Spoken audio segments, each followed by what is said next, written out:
Hello and welcome. My name is Emily Prieto, and I'm the co-host of the Seeds of Tao podcast alongside my husband, Joshua Prieto.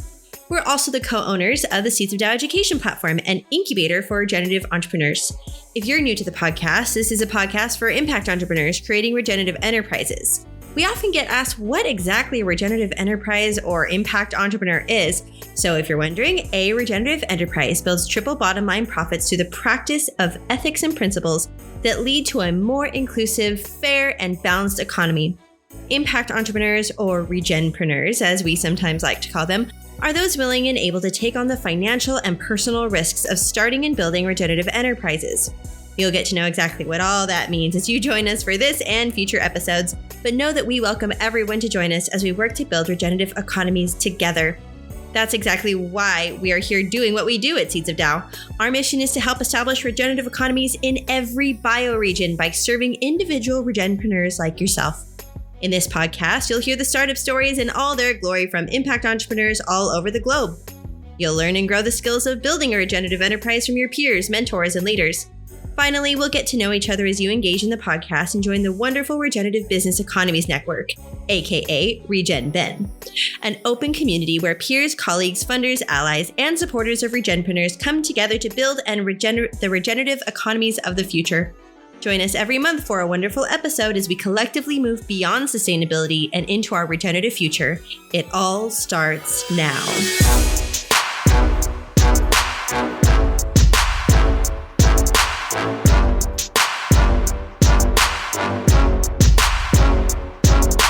Hello and welcome to the Seeds of Tao podcast. My name is Josh and we have Dan Kittredge on the air with us today. And he gets to share his story and I get to learn more about the journey that he's taken along his regenerative entrepreneurial journey. Dan, it's good to have you today. How are you? What time is it and where are you located right now?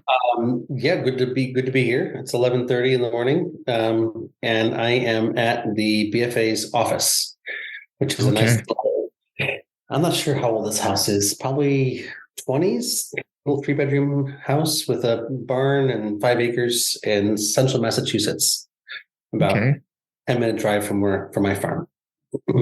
Everything looks green out the window. It looks like you're getting I know you're getting a lot of rain. Yes, but it looks like it's lots of rain recently. Yeah, very lush.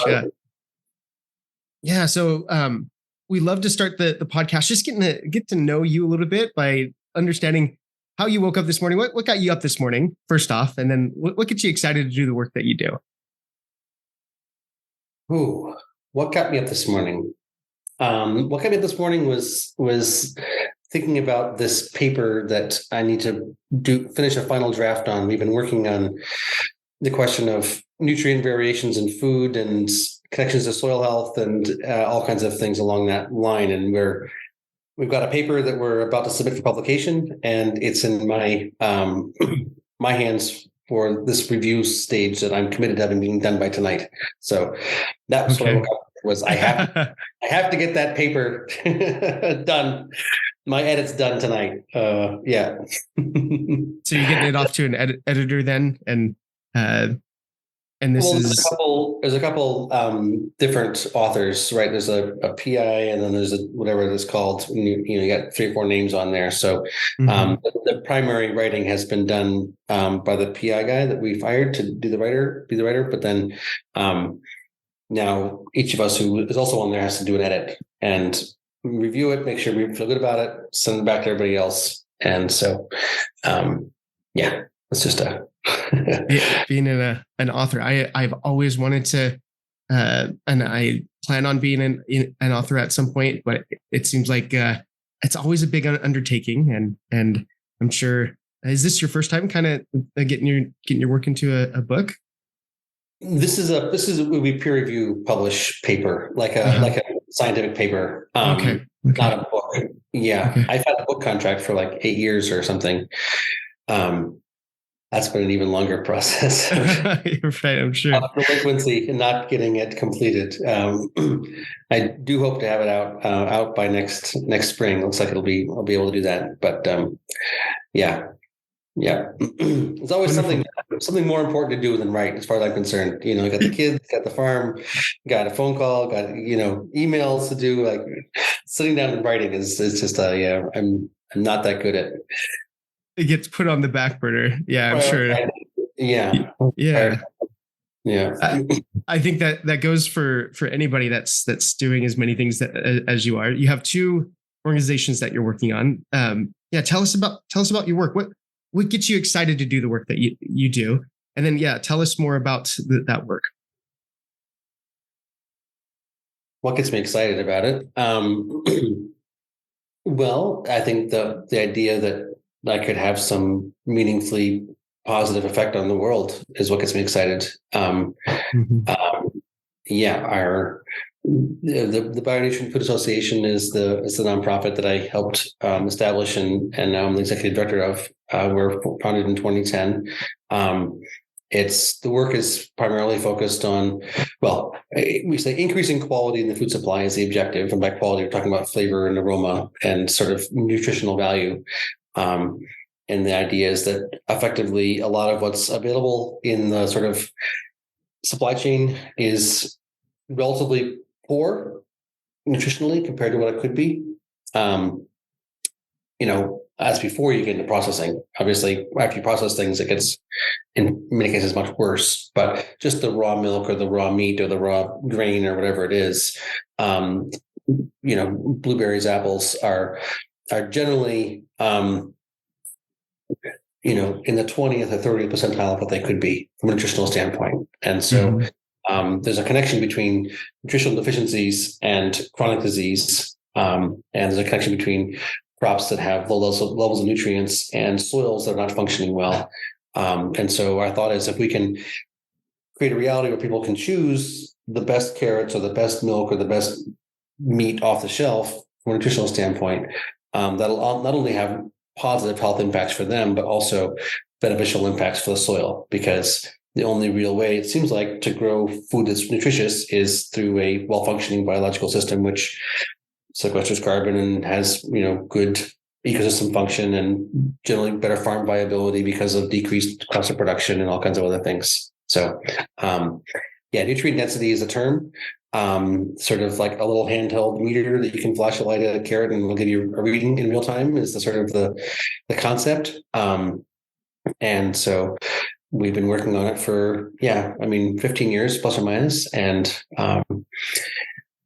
it was initially like an idea that no one had heard of or a word no one was using. And now it's like starting to be getting, lots of people know the word, lots of people are using it.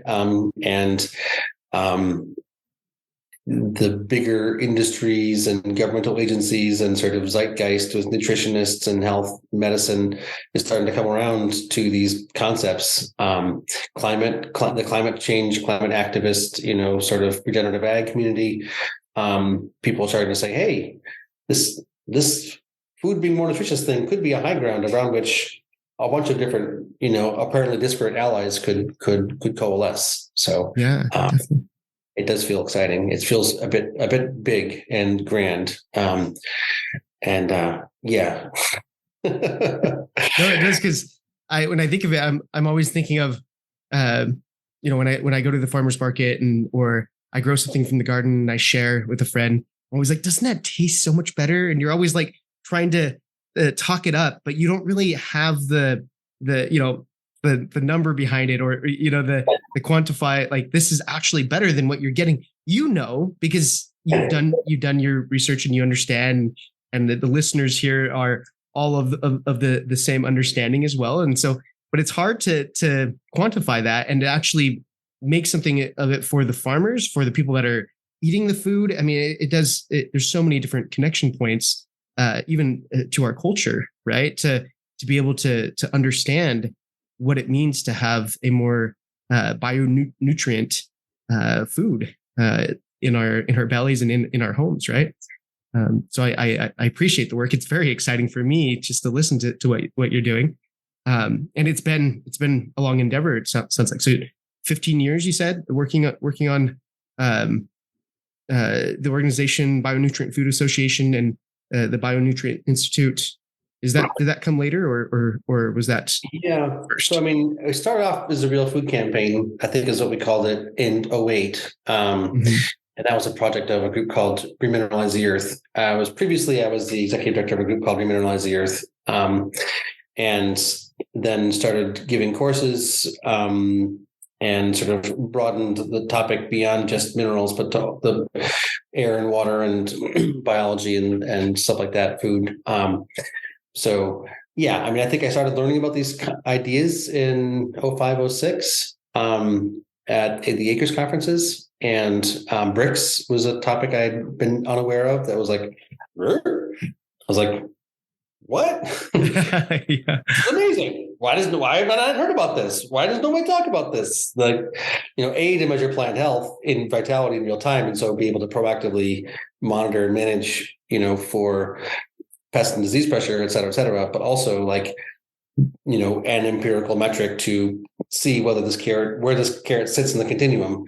I was like, this is amazing. Why haven't I ever heard about this before? So I started, learning about it in '05, '06, and then, sort of like changing my practices and getting much better results. And just, it just struck me as like a really important topic that was not getting enough attention. I didn't hear about it in the permaculture community. I didn't hear about it in the biodynamic community. I didn't hear about the organic community.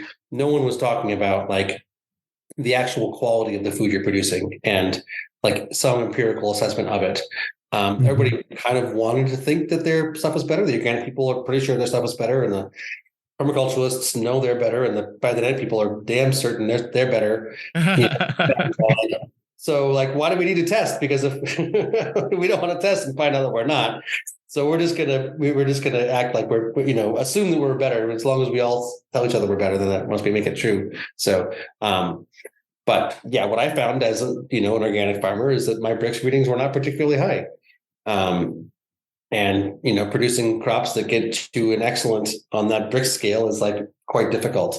And so, I think people might be a little uncomfortable if they were to actually go out and assess their carrots. And that's maybe part of why people don't want to talk about it so much, or why it hasn't been the kind of thing that has taken off. But, from the consumer's perspective, we're getting to a point where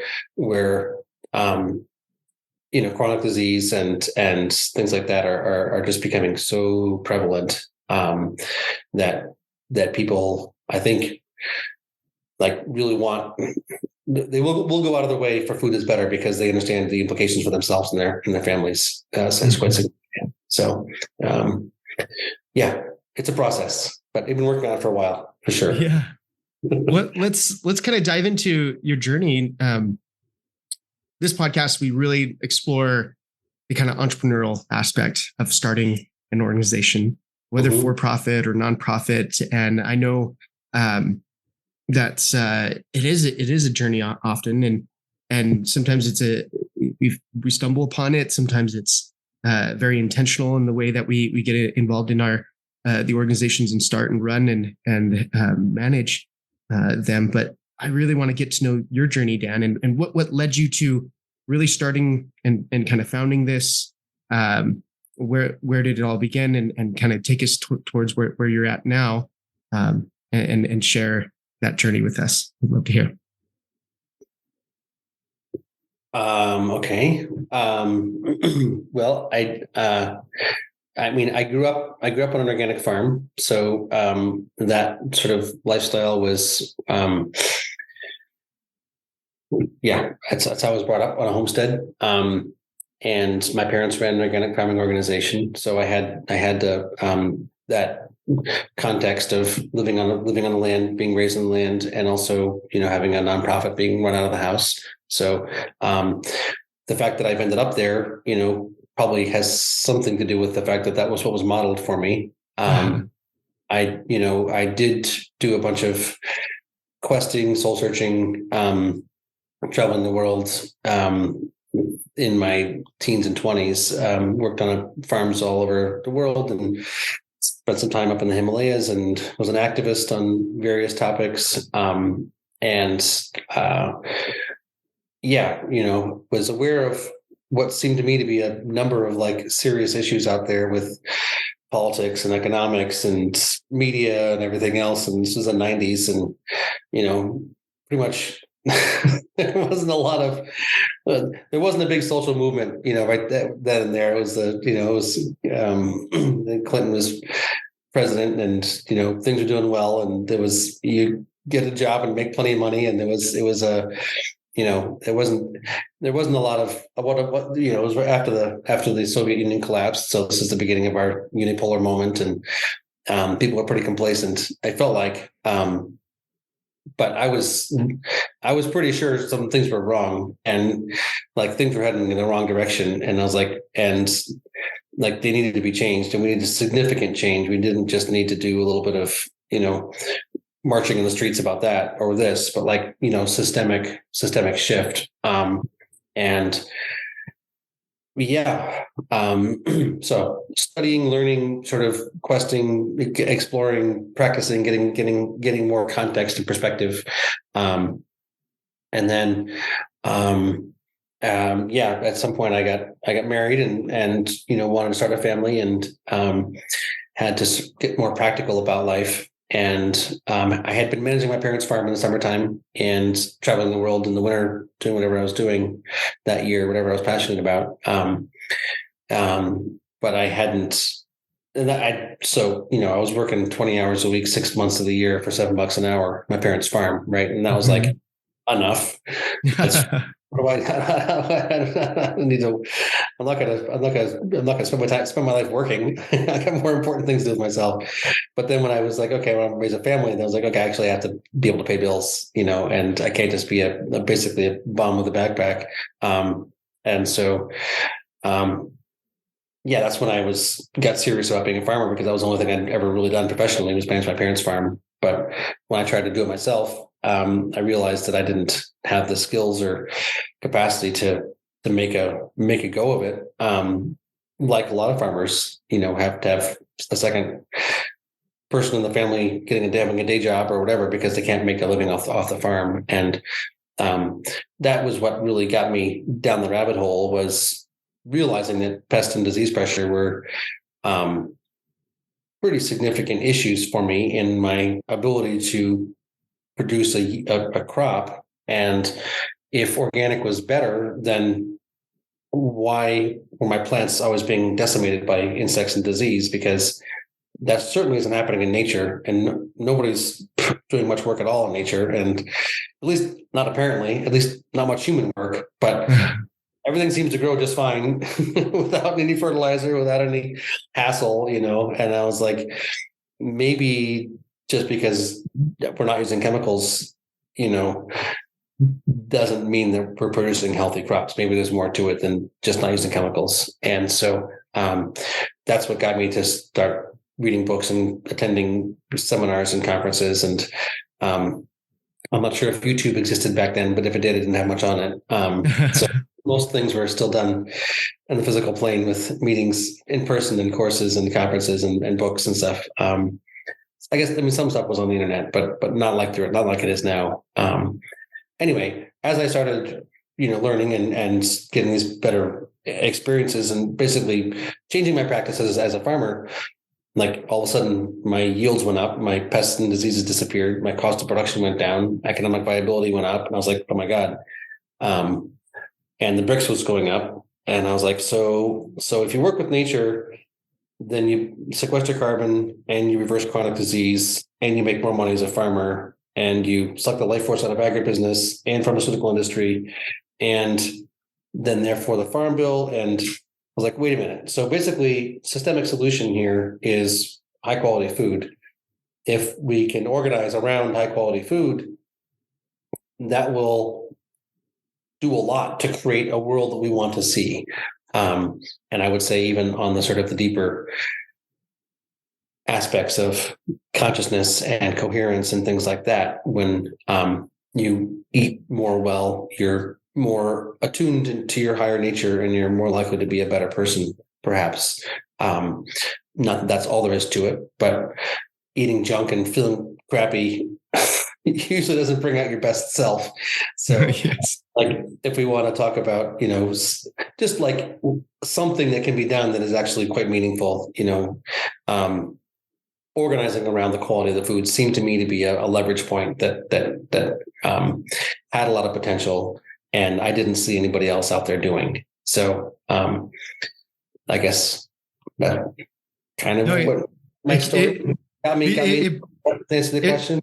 Yeah, it brings us to I think where we're at now. Where we're at now, and kind of starting, and the reasonings why you started the Bionutrient Food Association, and it was from this huge desire to for your farm to thrive and be able to do it in a way that actually helped things around you, nature and people. And I wanted to raise my kids on the land, on a homestead with their parents at home. I figured if I was going to have a family and I was going to raise kids, I wanted to do it as well as possible. Mm-hmm. And, being in nature, having animals, having people around, homeschooling, culture, like my thought is that kids get programmed from a very young age to be part of a system that they then are stuck in. And, raising children that are sort of have more context and more empowerment and things like that was something that was really important to me. So that was a big part of it, was a lifestyle where I could be an active father with my children in nature, on the land, with my wife there, also with other people around, also a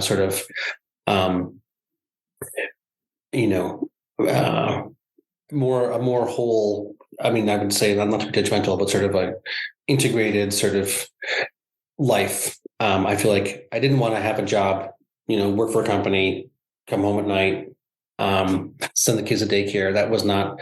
It was really important to me to have a different kind of lifestyle. So that's a part of it also. Definitely. And I kind of noticed that as you were,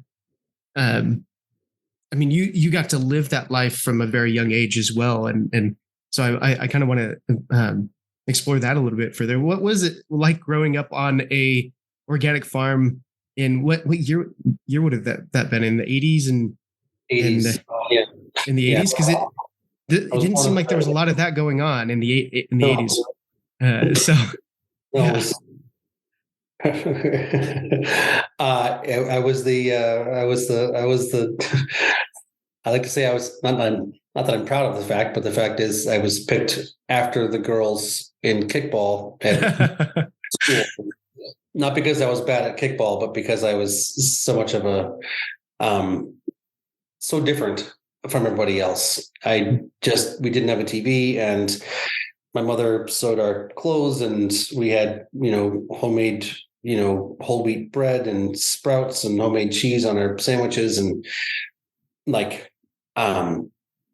I didn't fit in, I didn't know what Saturday Night Live was. I didn't know what the Dukes of Hazzard were.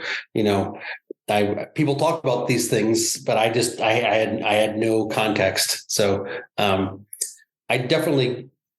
have a lot of context of nature and land, and I feel like I can see the land and speak to the land and understand the land really, really well. But when it comes to fitting into the dominant paradigm, I've certainly struggled. It's been difficult. So I think a lot of people now, probably the same people that would have been kind of holding you on the fringes over there and looking at you differently, would now look at this and be like, man, I really wish I had that type of lifestyle growing up myself. I think a lot of us now, that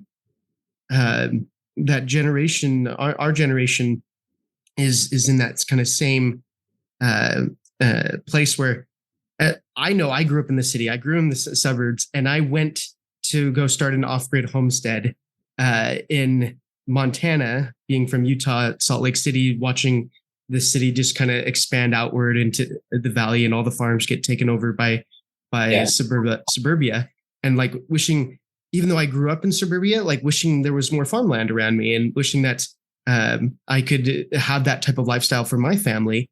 And that was a big draw for when we packed up, because I had the day job, right? I was working. I felt like I was in a secure job that showed promise in growth, and then realizing that I didn't want this. Like, it was really soul destroying, it being in that position and coming home and seeing, like, I spent my entire day and my kid is doing his own thing, and not really.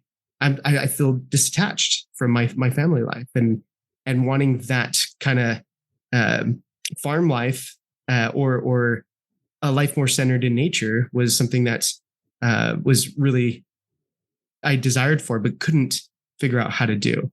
Right. Yeah. So I feel like there's a lot of people that were searching for that, and you kept. Sometimes in the opposite, I see a lot of the farmers. The generational farmers that are getting out of farming now, and they're going to the city. And so it's an interesting dynamic to kind of see where people's interests lie, especially when they hit their 30s and 40s and whatnot, and kind of move into trying to support a family. So your journey, maybe let's explore that more, because I think there's more to uncover in that. Have you homeschooled? How old are your kids now? You don't mind me asking. Right now, 16, 15, 9, and 6. 15, 16, 9, and 6. Wow. Okay. So it's a good spread. So you have, did you homeschool your kids throughout that process as you're starting your farming, or? Did, yeah, up until we started getting divorced. So I just recently divorced, and that process took a couple of years. And then, when we decided to get divorced, we put the kids into school, because we didn't have obviously we weren't able to continue to homeschool them. But yeah, for the first few years we did. Yeah. And so that process growing up, being attached to, what do you think it has how do you think it's helped being associated to we homeschool as well. And so I'm trying to get a dynamic of trying to raise children up on a farm, homeschool them and have them really close to nature. What that means to also their ability to create and build for their own in their own time and space, right? And if it has anything to do with your career and career choice in being an entrepreneur and farmer as well. I'm not sure I got the question. So how has your schooling of your children, how does it all fit together? Because in my opinion, it does in a lot of ways when we're working our entrepreneurial career, actually, as a farmer, as a regenerative entrepreneur. It's not just about the career. It's like you were saying, holistic in its nature. So I'm wondering, having your children a little bit older now in their teens, has that been how has that impacted their life, and is it still a part of their life and ingrained into what they do and what you do as well? Yeah, I mean, certainly I feel like they have a lot of the ability to do things, ability to make things with their hand, much more confidence with their bodies, more like I don't know. There's a level of grounded practicalness that they have that I think is not normal for their generation. When I remember when we would still be homeschooling, and my son Sammy was, I don't know, 7 or 8 and is working on his cabin. I was building a cabin for a guy that we had come and sort of like work on the farm. Like he was lived on the farm and was working there. So I built him a cabin up on the hill. And Sammy wanted a cabin for himself too. So he was, he had his saw and he had his nails and he was making himself a cabin. He's up on the ladder, with this screw gun, screwing in boards, and like he's 8 and he's totally competent and capable. And I remember one of his friends who was 10, was part of the homeschool group, would come every Wednesday afternoon. It was like, couldn't quite get up on the ladder, was a little bit scared to get up on the ladder, didn't know how to hold a screw gun, didn't know how to, there's just like a level of like comfort with doing real things, competence, I think, and sort of just connection to nature that is like I don't know, I think, we talk about indigenousness and, some people are indigenous and other people are not. And that whole concept, I'm more of the opinion that we all are indigenous to Earth, and it's more about our state of mind than it is our, genetic heritage. To my mind, those formative years of life being in nature, is really important. There's some connection that is established, is maintained, is not broken, becomes a foundation that I feel like is really, really important. And I think my kids have that, and I don't see that necessarily in other kids. So they certainly have their screens and their social outings and sort of music and stuff like that I'm not particularly compelled by. They're going through right now, they're teenagers, but no, I think they've got a good foundation, which they say is all you can really ever do with kids, right? You can't control them, can't make them be what you want to be. So no. Give them a good foundation and trust. Yeah, give them the experience and help them through, just as a guide, right? Can't really force it, and it never works to try and force a hand in parenting. So the question that I was trying to formalize as well is how close is the line between, for you and the work that you do, between your family and work, and how's that been? How's that dynamic been for you in your career as a regenerative entrepreneur? Well, like I said, I started off trying to, I actually had obviously the farm was a business. The, nonprofit was it's incorporated, but it's kind of a business. And then I was also running a mineral business, distributing amendments and sort of, foliar sprays and inoculants and water structuring devices and stuff like that.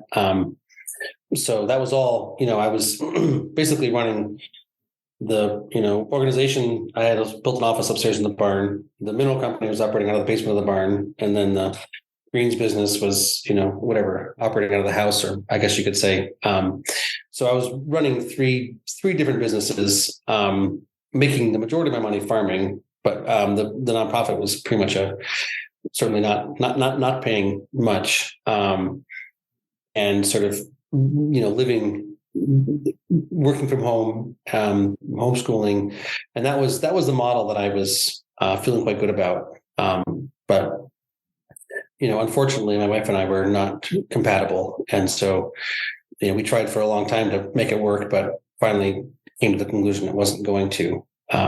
And so, since that time, it's been much less well integrated. I was not on the land for 2 years. Now I'm back. It's picking up the pieces, but I feel like it's definitely, well, there was a big shift there that was not planned, but sometimes you just got to roll with it, how it plays. Yeah, for sure. And again, we can explore this if you want. And I know it's here in Panama. We also see, and a lot of places that I've gotten involved with regenerative agriculture or homesteaders that get on land as a permaculturist, and they're working. It's a lot of hard work, and it has to have the alignment, especially if you're doing it as a family. Through that process, I know when we were doing an off-grid homestead, that was one of the challenges. We were 3 years in, and Emily and I were at each other's throats during that time period, right? We both believed in it in the beginning, I think, but by year 3, it was something had to change, or it wasn't going to work out between our young family, right? And I think just knowing that as an entrepreneur in this space, like, we got to understand those dynamics and be aware of those as well. Is there anything that you could mention for those going out there on kind of starting this journey that you would help them understand or bring awareness to before they maybe take that big step of purchasing the land, being the farmsteader, or getting engaged in that type of lifestyle?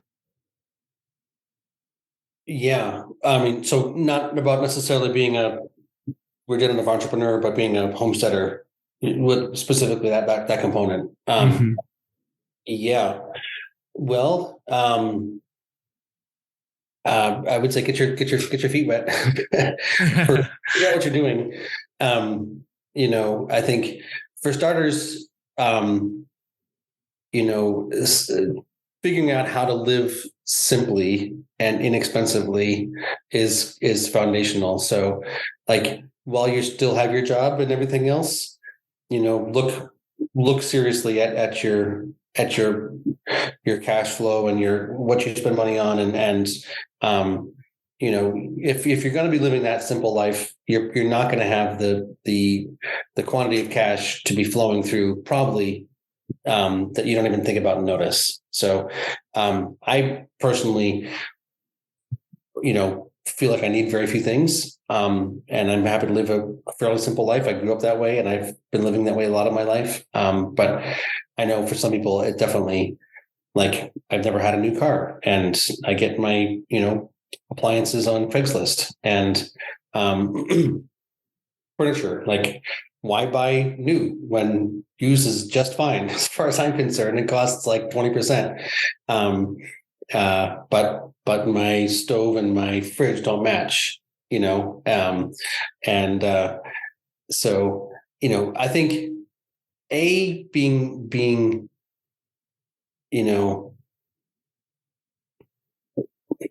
being willing to live simply means, practicing ahead of time. Ideally, start saving up money. Really, you want to be practicing skills. You want to be out there. If you have a job, you can't go woofing, but maybe you can volunteer in farms on the weekend, or you can have community garden, or you can, seriously engage in operations that are functional. I think getting exposure to as many different types of operations as possible is really valuable. People know about woofing, willing workers on organic farms, but there's going and living with, spending a week, spending a month, seeing different models, different scales, and really getting some exposure to what it is that seems like it makes sense to you, is really important. I feel like a lot of people, when they get into farming, they maybe take courses and they're told they need to buy the tractor and buy all the implements and buy this and buy that, and pretty soon they're in debt for $50,000 or $100,000, and they've got stuff they don't really need. My method was always to bootstrap it. So I was managing a farm in Concord, Eastern Mass, 2 days a week, 10 hours a day, 20 hours a week, and making whatever it was, $600 or something like that. And then I would have 5 days to work on my own farm. So I was working for money 2 days a week, and then I had the time to, I built a couple of hoop houses and got a contract with Whole Foods, and was able to save the money to put down payment on some land, and sort of keep the job, practice your skills, get to a place of competence and capacity. It doesn't have to be a lot of work if you know what you're doing. But if you don't know what you're doing, you could spend a lot of time not being very efficient. And so because I grew up on a farm, I know how to work hard, but I also know how to work smart. And I don't really like working hard, and I'm happy to work smart. So like, there was a guy came over a week or so ago, and we were going for a walk, and I was showing him my mulch, and I was talking about how I love mulch and mulch hay, and I just got 30 big round bales of mulch hay as a stockpile for the next 2 years, and like, oh, it's so wonderful. And we were walking through the potato patch, and I was like, see this, and I just went for a trip. I was just speaking in Europe to 4 different countries. I was gone for 10 days, and the weeds were getting ahead, and end of June is when that's when weeds grow as the summer solstice, right? At the beginning of July, that's when the weeds all grow. And so I'd laid down, I'd mulched about half the potato patch and not the other half. And so we were just looking at it, and I was like, see how grassy it is right here, and see how beautiful it is right here. Well, I didn't weed this at all. I just took the mulch and laid it down thick. And, that's not the kind of thing that a lot of people would do. If they don't know what they're doing, they would get out there and they'd be weeding and they'd be weeding and they'd be weeding and cultivating and da-da-da. I'm like, or you just get a round bale and you roll it out and you just lay down the hay nice and thick, and that makes the worms totally happy. And that, it's like, so getting to the point where you have those practical skills where you can actually produce food efficiently, I think, is one of the bigger things out there. If that's what you're trying to do, if you're trying to make a living doing that, or maybe just trying to, produce food for your family, and you still have a job working remotely or whatever it is, part-time. I guess those are all different choices, but I think getting the experience is really important. And if it's people say more complicated than being an engineer, being a doctor, being a whatever else. It's actually working with the land well involves many different skills, and a lot of sensitivity and perspective. If you're going to be working with nature, if you're just going to be doing a mechanized, like big flat fields, big tractors, plastic, chemicals, that's one model that is, you don't necessarily have to know quite so much. But if you want to work with land well, it is a learned and developed skill. And I would say get as much practice as you can before you make the jump, so that you have the best opportunity to succeed. Let's take a moment for a promotional break to tell you about a course Seeds of Tao has just released in its beta form. The entrepreneurs that listen to this podcast want to see change. We want to be the change, and we want to bring that change. We want to change the culture from an extractive and degenerative one into a permanent regenerative one, a culture that cares for its people, planet, and future. This is the reason why so many entrepreneurs we talk to at Seeds of Tao start regenerative enterprises. They don't do it for the money. They do it because they want to see change. The challenge is that it's hard to build a business, especially a regenerative one, that is the catalyst for change. I often interview and speak with individuals that have managed to build a business and livelihood from their passion. And they often tell me that they wish they could do more, or they feel like their efforts aren't enough. They want to scale their efforts and the efforts of others, but they don't know how. Don't we all feel this way sometimes? We see our neighbors, industry, peers, suppliers, producers falling further into degenerative practices, and we think, I've made the change. Why can't they? How can I get them to change? We know it's hard to change, and for some, it's harder than others. We also know that we can't change others, only ourselves. We can, however, pave the way for change and make it easier for the next person to be that change. That path always starts with a story. Seeds of Tao has launched its first online course for regenerative entrepreneurs, and its objective is to help you pave the way to regenerative change through the power of your brand story. You'll learn to naturally grow and scale your business using brand storytelling and other inherent marketing systems that have stood the test of time. As you do this, you'll learn to do it in a way that influences change, Not forcing change. No, we should never do that. It never works. Nor should we manipulate, even though it's an unethical way to make things work. Let's be a positive influence through the story and the message that we put out. The course is called the StorySeed, and it's the first of 6 initial courses we're releasing to help regenerative entrepreneurs build the regenerative economies of the future. The first 500 students to enroll in StorySeed will gain lifetime access to this course and the other 5 courses in our initial catalog. To give you an idea of what some of those courses will be, in addition to StorySeed, which covers marketing and messaging, we're building a funding and finance course and a course that helps you navigate the cultural forces and flows that you face as you create systematic and cultural change in your industry. On top of lifetime access to the Pando Academy course catalog, you'll be able to join us for weekly office hours, utilize step-by-step action workbooks, get discounted prices on other offerings, and other amazing benefits. This is a beta offering, which means you're helping us pioneer an education platform and accelerator for regenerative entrepreneurs. If you're an innovator and early adopter building a regenerative enterprise, come pioneer this with us by following the promotional link in the description or show notes and enrolling in StorySeed. Okay, let's get back to the episode. Those same principles that you're bringing, as far as like get the learned understanding, and get the hands-on understanding before diving into the big full-time farmsteading or homesteading aspect of it. It translates over to just entrepreneurs in general that are trying to be more regenerative and nature, finding solutions using natural systems, right? As well, they have to be, and the other principle of being more intuitive, more general understanding and sensitive to other systems that are at play, rather than the mechanism of our normal business as usual, is kind of what we're trying to transition. And those that are listening to this podcast are trying to gain better understanding of, is how do we have that type of transition away from this kind of extractive, exploitative model that we're finding is painful to our own being, but also to everything else around us.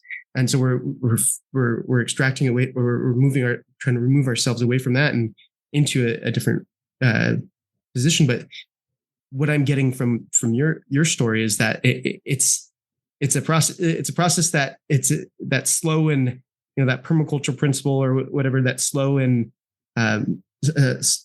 small solutions is a good way to start. Don't jump all at once, but also gain the understanding of the systems around you, right? And be able to be sensitive to those pieces that are often overlooked in many parts of business and in farming and in life in general, right?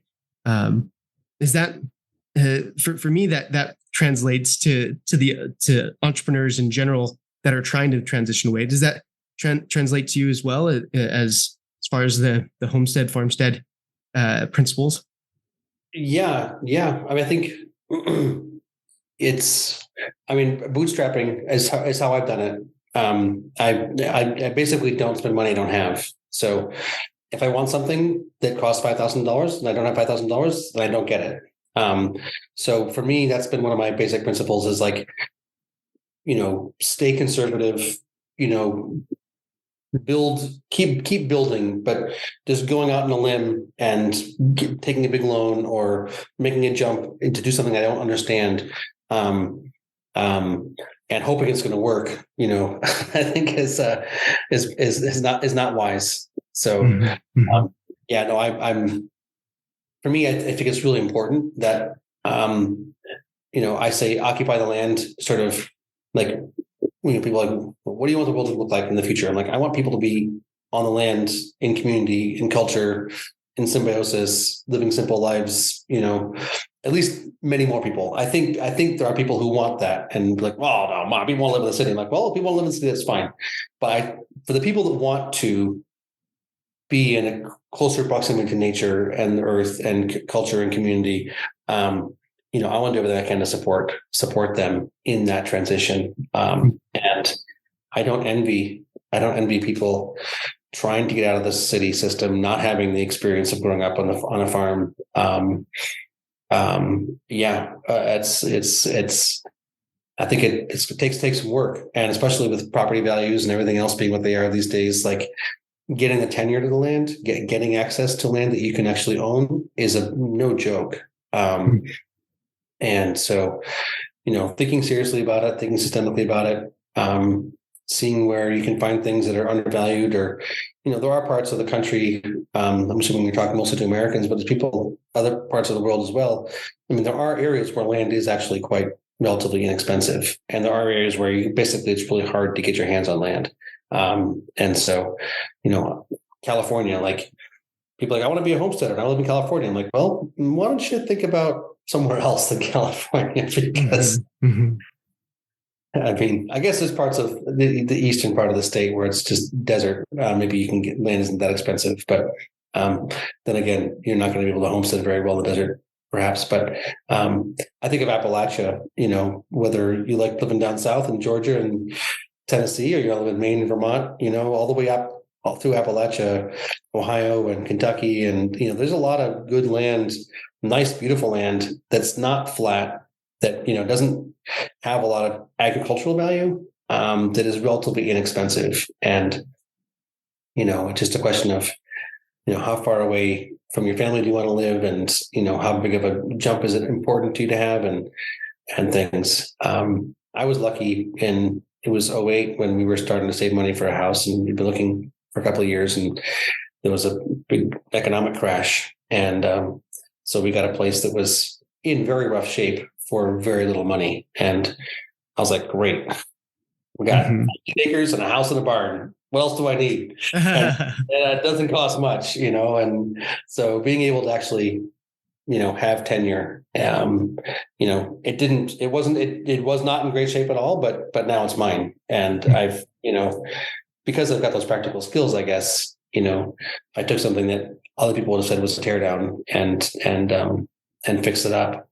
So, and added a lot of fun, nice things also to it. It's a little play place.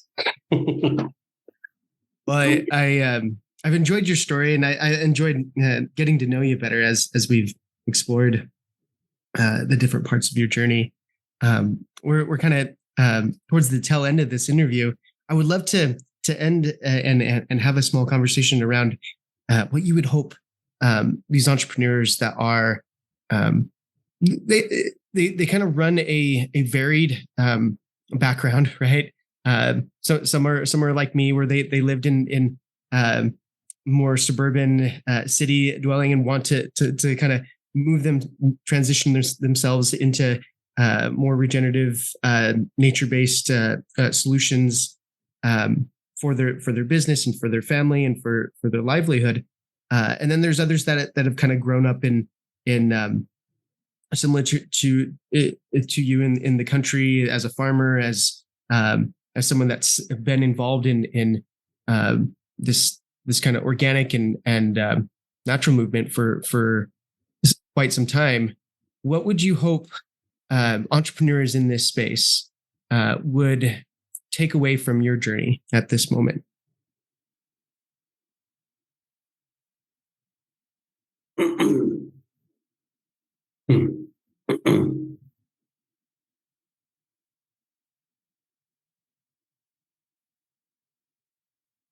Well, I think one of the dangers of being an entrepreneur is that you put all of your available energy into that endeavor and don't necessarily have a balanced life. People that have a day job that they may not necessarily like, but it is what it is.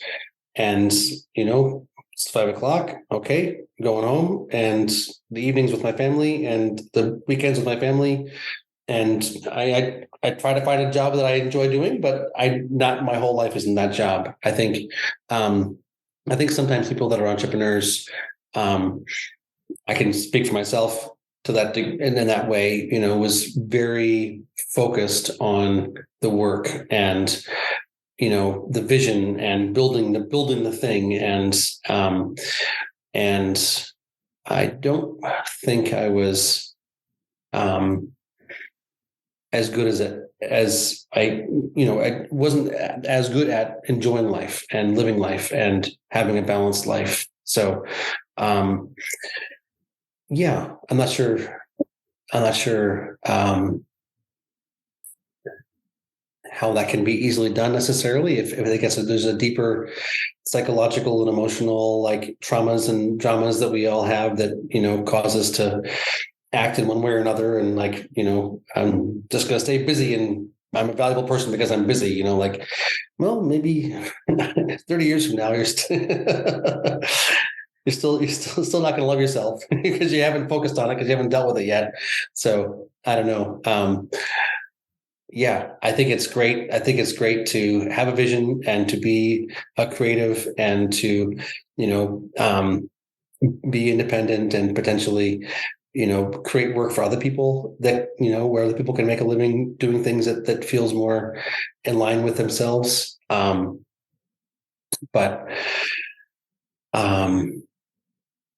yeah, I don't know. There's a balance. There's a balance in life. And yeah, I'm still looking for that myself. Let's just say, I feel like I have not been balanced in my prioritization of energy. So maybe that's a lesson people can learn. that is really, I thank you for sharing that, because it's vulnerable. And I think a lot of us need to hear that in so many ways, in different points in our life as well. I think sometimes we feel like we're doing all right, working through, as an entrepreneur, we have this vision, we're excited about it. And there's moments where we feel like we're making headway and things are where they want to be. And that's not when we self-reflect and typically and try to understand ourselves. And it's when we're having a harder time and when things come into perspective is when we're almost forced to have those self-reflection times, right? And realize that maybe we are out of balance and that we probably should have or should start taking more time in other areas. So I thank you for being open and vulnerable to share that with us, because I think in so many ways that we often don't want to tell that to ourselves. So thanks for openly sharing that and telling it to those that are listening. And if you're out of balance, life will straighten you out, and eventually, anyways. So it doesn't really matter whether you want to hear it or not, or you're you're kicking the can down the road. Like life will take care of it for you. This is true. Life is in charge. People think, like, oh, is it, what's the whatever. I've got a whole rant on the topic, but I think,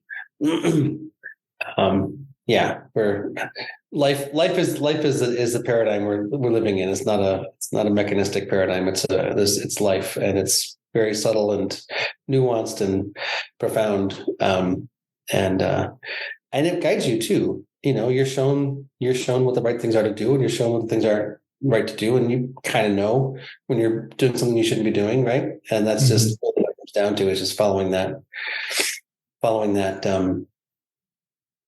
whatever it is, the higher insights in yourself, listening to them and acting on them, day in, day out. You'll get straightened out.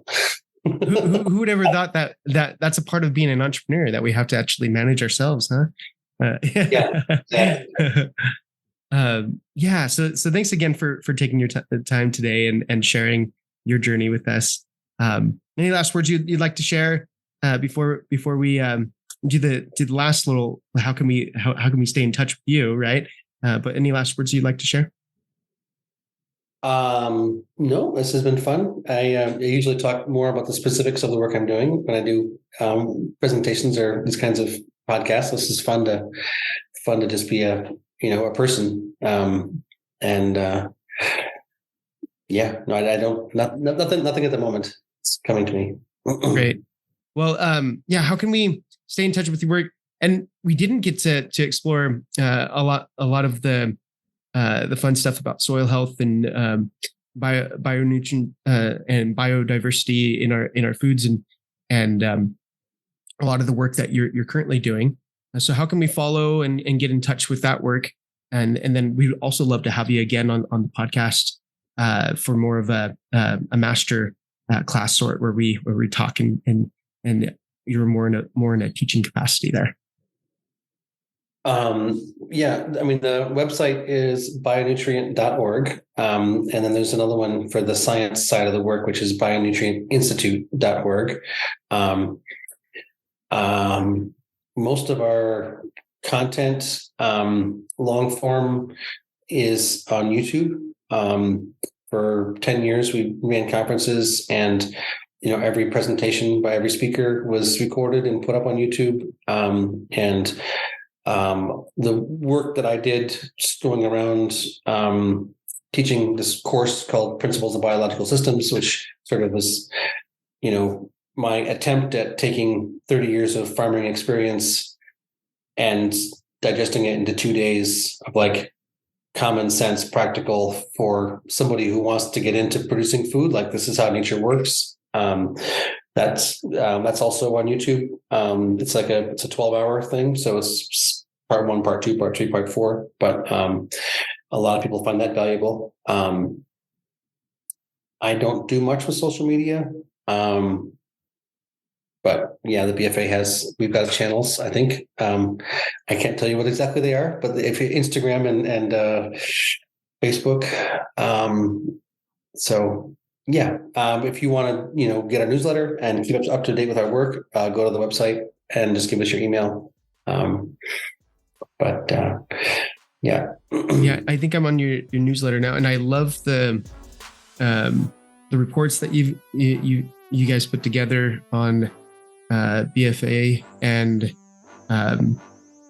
just a lot of great content. So YouTube and so head over to their website. Bionutrient.org is BFA, right? And so we'll have all this in the show notes for everybody that's listening today. And then I would love to at some point have you back on and we could share more of the educational side of things. We really like to get to know you first, and that's why we have this story. And then we love to bring you back on and do more of the educational pieces for sure. So thanks again, Dan, for joining us, and thank everybody else. Thank you for joining us today and listening to Dan's story and journey. And we'll see you next time on the Seeds of Doubt podcast. Bye for now. Thanks for joining us today. We hope you enjoyed the podcast. It really is a blessing and a pleasure to bring each episode to you. So what'd you think? If you enjoyed this podcast, please leave us a review or follow us on the podcast platform of your choice. Each review really does help us to further the reach of this podcast and move our mission forward to build regenerative economies in every bioregion. If you have a suggestion or feedback for us, please let us know in the open and free Regenerative Business Economies Network, known as RegenBen, which is linked in the description and in the show notes of this episode. RegenBen also has an awesome community request form that allows you to suggest guests, register to be a guest on the podcast, and share your own regenerative entrepreneur startup story, or any other suggestion you may have for the community. Without your feedback and requests, this podcast and community wouldn't be what it is, so please let us know. Now, this may be bye for now, but remember, it doesn't end here. It has only just begun. The regenerative economies of the future start now with you.